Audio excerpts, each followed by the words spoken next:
You ask Tiger to solve. This deals with linear equations with one unknown.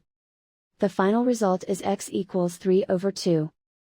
Let's solve it step by step. Group all x terms on the left side of the equation. Subtract 14x from both sides. Group like terms. Simplify the arithmetic. Group like terms. Simplify the arithmetic. Group all constants on the right side of the equation. Subtract 2 from both sides.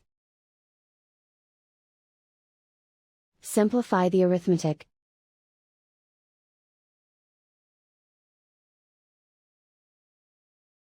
Isolate the x. Divide both sides by -6. Cancel out the negatives. Simplify the fraction. Cancel out the negatives. Find the greatest common factor of the numerator and denominator. Factor out and cancel the greatest common factor. And so the final result is x equals 3/2.